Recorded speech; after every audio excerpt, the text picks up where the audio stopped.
다음 주제로 넘어가 보도록 하겠습니다. 다르고도 같은 이인영 민주당 원내대표와 나경원 자유한국당 원내대표, 어제는 이인영, 오늘은 나경원 원내대표의 연설이 있었습니다.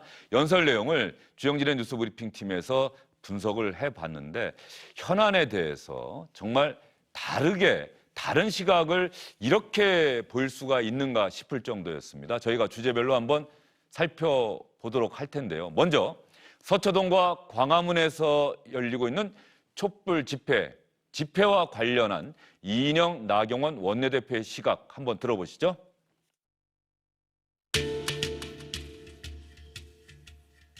지금 서초동과 국회 앞에 여의도의 촛불은 법 앞에 평등한 나라를 만들자는 제2차 촛불혁명이라고 저는 생각합니다.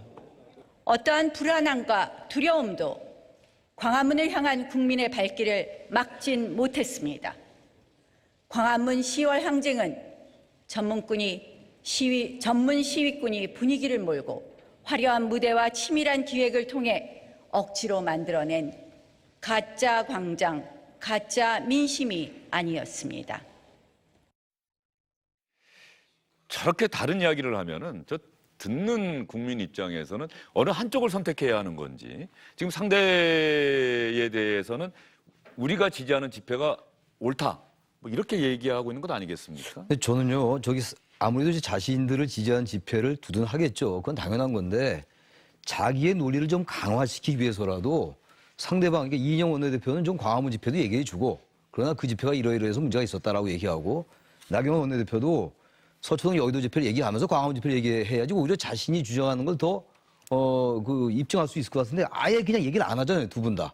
서초동 여의도 얘기하는 이인영 원내대표는 아예 광화문 언급을 빼고 지금 나경원 원내대표도 광화문 집회만 얘기하고 있거든요. 참 정치인들이 저렇게 해야지, 저런 인식이 있어야지 정치하는 것 같아요. 그래서 이번에 아마 표창원하고 이철 의원이 불출마 선언했는지 모르겠는데 이런 부분들이 일반 아주 이 핵심 지지층들은 그걸 그대로 받아들이겠습니다만 확증 편향이라는 뭐 이런 것들 때문에 일반 중도 유권자들, 스윙 보터들에게는 되게 당황스러운 거예요. 저런 모습들이 어떻게 저 완벽하게 상대방이 있었던 건 아예 어떤 걸로 치부하는지 그런 게 참 이해가 안 가는 거죠. 지금 최 교수님 참 중요한 말씀 해주셨어요. 이럴 때 이인영 원내대표는 광화문 집회를 이야기하면서 광화문에 모이신 분들이 저희를 향해서, 청와대를 향해서 했던 목소리도 참 가슴 아프게 들었습니다. 저희가 반성할 건 반성하겠습니다. 동시에 나경원 원내대표도 서초동에 모여서 검찰개혁을 요구하는 그 많은 분들의 외침을 통해서 자유한국당도 공수처, 검찰개혁이라고 하는 주제에 대해서 진지하게 고민하고 검토해 봤습니다. 이렇게 얘기를 한다고 한다면 훨씬 설득력이 있을 텐데 왜 자기 지지자들 진영만 자꾸 바라보는 연설을 할까요? 뭐 선천성 상생 결핍증들이 모여서 하기 때문에 나온 현상이라고 보는데요. 아까는 뭐라 그러셨죠? 저는 집단 기억 상실증. 집단 기억 상실증에 이어서 선천성 상생 결핍증. 상생 결핍증. 예, 결핍증 환자들이기 때문에 정말 좋죠. 그럼 우리 품격이 높아졌을 거라고 좀 보는데 저는 개인적으로 이제 더 이상 원내대표의 연설 제도를 폐지시켜야 된다. 국회 교섭단체 대표 연설. 왜냐하면 저건 내각제적인 요소예요. 미국에 무슨 원내대표 연설이 뭐 있고 또 하나 화가 나는 거는 뭐냐면요. 저거 오전에 하고 나고 오후에는 국회 일정이 다 올스톱 됩니다. 저 당일날 같이 한번 하고 빨리빨리 상임위 열어가지고서 예산 심의 포함해서 일을 해야지. 저렇게 오전에 한 3, 40분 한 다음에 오후에 활동을 안 하죠. 그러니까 어떤 일이 벌어냐면 상대방에 대해서 자극적 발언, 그 자신들에 대한 나름대로의 그런 옹호 발언만 가득 차 있는 거예요. 저게 무슨 메시지가 필요한 거냐. 국민들이 저걸 보고 어떻게 느껴. 오로지 자신들의 핵심 지지층만을 위한 연설이라고 한다면 그것은 국민통합과도 멀어질 뿐만 아니라 국회는 본질적으로요.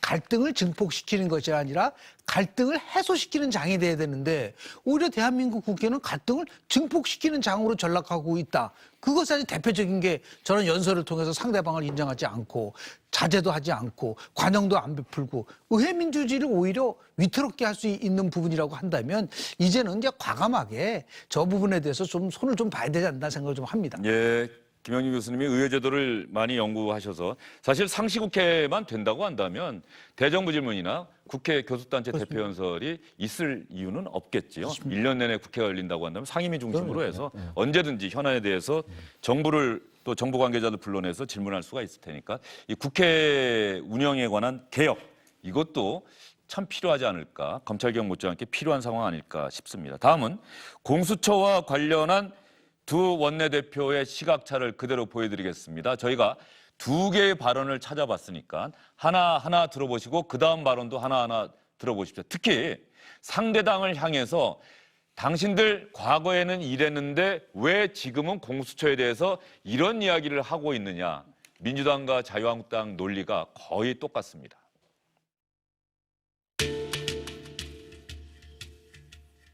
공수처는 공수처일 뿐입니다. 공정한 수사처입니다.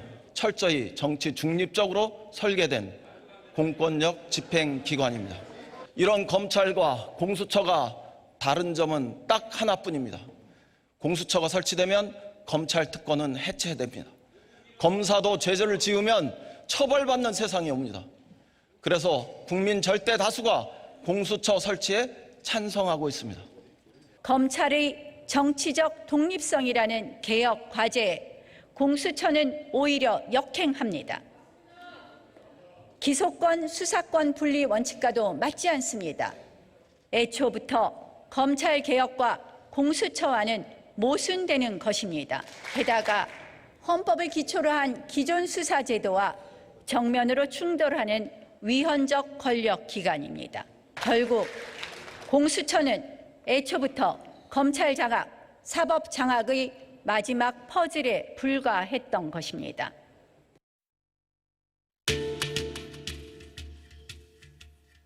정치적 사건이나 고위 공직자 비리 사건에 대한 공정한 수사를 위해 독립된 수사기관 설치 필요성을 절감하고 있다. 1998년 9월 23일 한나라당 이해창 총재의 발언입니다. 그런데 지금 대한민국에서 오직 자유한국당만 검찰개혁의 핵심인 공수처 설치에 반대하면서 참으로 이해하기 어려운 일이 벌어지고 있습니다. 윤석열 검찰총장을 적폐청산 적임자로 임명해놓고 현 정권에 칼을 들이대는 순간 역적무리를 하고 있습니다. 공수처까지 생기면 어떤 일들이 벌어지겠습니까?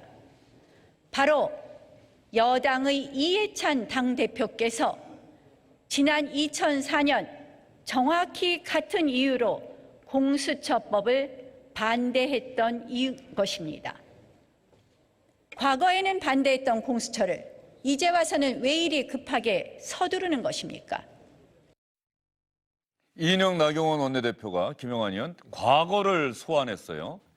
이인영 원내대표는 1998년 당시 한나라당 이해창 총재를, 그리고 나경원 자유한국당 원내대표는 2004년에 이해찬 지금의 민주당 대표를 소환했습니다.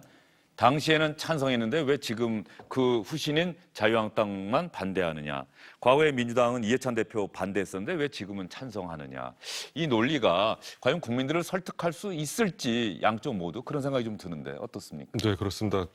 둘 다 이제 비슷한 논리로 과거에는 찬성 또는 반대했으면서 왜 지금 입장을 바꿨냐고 하는데, 이것을 보면 이제 공수처라는 것은 어떤 진보 보수로 딱 나뉘는 그런 문제가 아니라 그 사회가 제도를 어떻게 만들 것이냐는 어떤 약간 기술적인 문제라는 생각이 들고, 여든 야든 그 상황에 따라서 이것이 필요하다고 생각할 수도 있고 또 반대로 생각할 수도 있는 그런 좀 기술적인 문제라는 것, 제도 선택의 문제라는 것이 이 두 대표의 어떤 말에서 좀 드러나는 것이 아니냐. 그래서 지금 여당에서는 검찰 개혁이라는 지금 굉장히 많은 국민적 요구가 있으니까 그것을 받아들여서 검찰 권력의 어떤 제한, 또 분산 이런 것을 위해서 공수처를 얘기하고 있고, 반대로 야당에서는 공수처가 지금 현 정권의 장기 집권을 위한 것이다, 이런 논리로 비판하고 있으니까 결국은 그때그때 상황에 따라서 이 공수처의 어떤 그 역할이라든가 의미에 대한 입장들이 바뀌는 것 같고, 어떻게 보면 이것은 그냥 말을 막 바꾼다기보다는 공수처라는 것의 성질이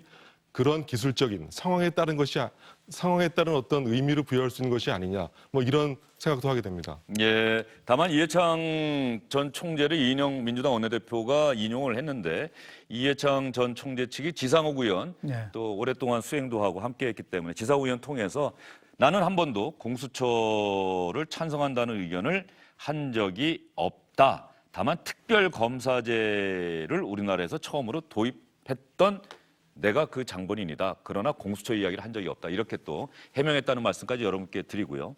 선거법 관련해서도 이인영, 나경원 두 원내대표의 생각은 참 많이 달랐습니다.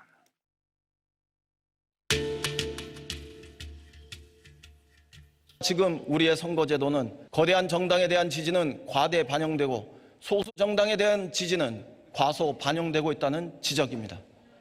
민심 그대로 비례성과 대표성을 강화해서 주권자인 국민의 의지를 더 정확하게 반영하는 방향으로 개선해야 합니다. 연동형 비례제를 만들면 우리 국회는 더더욱 갈기갈기 찢겨버리고 말 것입니다. 20대 국회는 다당제 실험의 결과는 도대체 어떻습니까? 행정부를 견제하지 못하는 국회, 무기력하고 분열된 국회였습니다. 연동형 비례제까지 현실화되면 그야말로 국회는 권력을 쫓아다니는 영혼 없는 정치인들의 야합 놀이터로 전락해 버리고 말 것입니다. 네, 뭐 여기서 더 보태지 않겠습니다. 시청자 여러분께서 들으셨으니까 두 거대 정당 원내대표의 생각이 많이 다르다는 점 여러분께서 충분히 이해하셨으리라고 생각합니다. 다만 두 원내대표가 모두 다른 얘기만 한 건 아니더군요. 대입제도 관련해서 정시 비중의 확대, 이 부분에 대해서는 자유한국당에서도 같은 목소리를 냈습니다.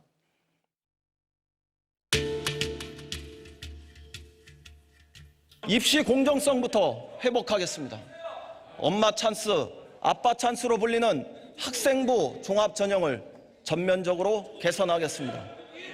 상대적으로 불공정한 제도로 여겨지고 있는 수시 비중을 줄이고 정시 비중을 확대하여 새로운 균형을 만들겠습니다. 서울 주요 대학을 중심으로 정시와 수시 비중의 불균형을 해소할 수 있는 방안을 마련하겠습니다. 자유한국당은 이미 정시 50% 이상 확대를 당론으로 채택한 바 있고 입법화를 약속했습니다. 대통령과 여당이 진정 정시 확대의 의지가 있다면 자유한국당은 조건 없이 협조할 것입니다. 제대로 준비된 개혁안을 가지고 오십시오. 네, 대입제도 관련해서는 다음 달에 교육부에서 발표를 한다고 했으니까 교육부 발표가 나왔을 때 어떤 내용인지, 그리고 자유한국당은 그 발표 내용에 대해서 어떤 반응을 보이는지 여러분께 설명해 드리도록 하겠습니다. 두 원내대표 연설 동안 국회 본회의장 모습은 어땠는지 시청자 여러분 직접 보실 수가 없으니까 잘 모르실 겁니다. 저희가 어제와 오늘 국회 본회의장 상황을 잘 찾아서 영상으로 만들어 봤습니다.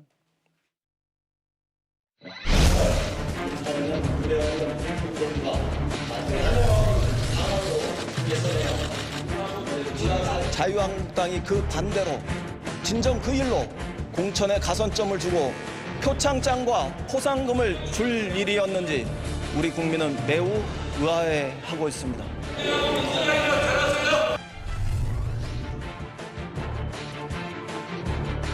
입시와 취업의 공정성을 회복하겠습니다.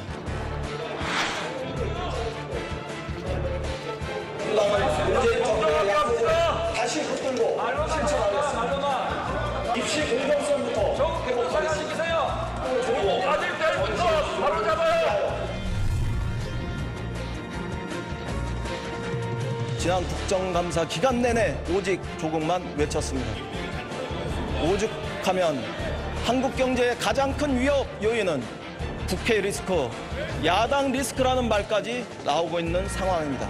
문재인 정권이 만들었잖아요. 대한민국이 최악이에요. 민주당이나 잘하세요.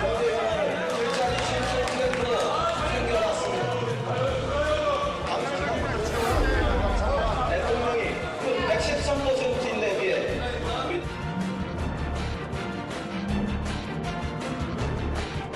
네, 오늘 본회의장 모습까지는 안 나왔는데 오늘 본회의장 모습은 어땠어요? 제가 봤는데 이인영 원내대표 연설 때와 달리 특별하게 야당 의원들이 반응을 보이거나 뭐 야유를 하거나 여당 의원들이 여당 의원 예, 나경원 원내대표 연설하는 거니까 여당 의원들은 야유는 안 했다. 박수는 치지 않고 좀 소극적인 반응을 보였는데 그렇다고 뭐 구태여 야유를 하고 이러지는 않았습니다. 그래서 어제와는 좀 약간 달랐던 것 같습니다.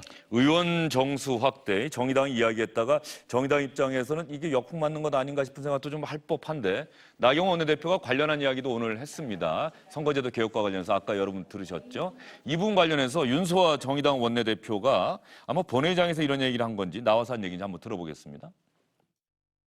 오히려 국회의원 숫자를 더 줄이라고 말씀하고 있습니다. 자유한국당 정치인을 이야기에 국민의 요구는 직접 뽑기를 같지 않은 소리를 하고 있습니다. 그런 민심을 저버리고 예, 윤소아 의원은 우리가 그렇게 얘기한 거는 자유한국당 의원 수 줄이라는 얘기다. 예, 그렇게 이야기를 하고 있네요. 제가 그 의회 제도 개선을 하면서 왜 같은 정당끼리 앉죠? 그러니까 지금 정 가운데는 집권당이 앉아 있고 옆에 앉아 있는데 여기서 섞어서 앉게 하면은 저런 건 집단적으로 이렇게 야유하고 하는 것 좀 줄어들지 않을까. 상임위원회별로 앉는 것도 앉는다든지. 방법이겠네요. 좀 바꿔서 그렇게 하면 되고 상임위도 딱 가운데로 해가지고 나눠서 앉아 있기 때문에 이거를 좀 섞어서 앉으면은 저런 식의 야유 뭐 예를 들어서 뭐 조롱 이런 것이 좀 오죽하면 그것까지도 좀 연구를 해서 제안을 했었었는데 안 되더라고요. 예, 알겠습니다. 국회 본회의장 모습은 여기까지 전해드리고요. 시간이 조금 지나긴 했습니다만 저희가 또 준비한 영상이 하나 더 있습니다. 조국 전 법무장관 사퇴와 관련해서 이낙연 국무총리를 향해서 야당 의원들이 왜 아무도 사과하지 않느냐, 이거 사과해야 되는 것 아니냐 이렇게 이야기를 했는데 이낙연 국무총리가 어떻게 대답했을까요? 예. 저는 질의를 계속하겠습니다. 이 조국 문제에 대해서 이런 방구 한마디 말씀도 없었습니다. 정말 이해할 수가 없습니다. 우리 총리님께서도 법률상 조국 전 장관을 제청을 했습니다. 우리 총리님이라도 국민들에게 사과를 해야 되지 않겠습니까? 네, 우선은요, 조국 전 장관께서 월요일에 오후 2시에 그 사퇴 표명을 한 직후에 대통령께서 수석 보좌관 회의를 주재하시면서 국민께 드리는 사과의 말씀을 하셨습니다. 저 또한 국민들께 걱정을 드린 점에 대해서 송구스럽게 생각합니다. 또 조국을 포함한 그 일가에 대한 철저한 수사와 공정한 처벌로 우리 국민들이 민심을 달래는 것이 선행되어야 된다. 네, 공감하고요. 그리고 조국 전 장관과 그 가족에 대한 수사는 법과 원칙대로 이루어지고 있는 것으로 믿고 있습니다. 주신 이영호 의원입니다. 결국은 대통령을 보좌관이 됐던 내각이 됐던 잘못 보좌한 결과라고 생각을 합니다. 조국 장관을 제청했던 총리님도 그중에 한 분일 것이고요. 이런 차원에서 내각 개편이나 혹은 청와대 보좌진의 개편을 대통령께 건의할 용의가 없으십니까? 현재는 그런 판단을 하고 있지는 않습니다. 그리고 조국 전 장관 문제와 관련해서는 대통령께서 직접 국민께 정중한 사과를 드린 바가 있습니다. 역대 최장수 총리로 이제 기록이 됐는데요. 하여튼 평가를 하고 축하를 드립니다. 그러나 얼마나 오래 재직했느냐도 중요하지만 어떻게 물러나가느냐 하는 것도 굉장히 중요하다고 생각합니다. 눈치 없이 오래 머물러 있는 것도 흉할 것이고요. 그런다고 지멋대로 해서 사단을 일으키는 것도 총리다운 처신은 아니라고 생각합니다. 그런 일이 없도록 잘하겠습니다. 이낙연 총리 답변은 참 물 흐르든 글쎄요. 막힘이 없어요.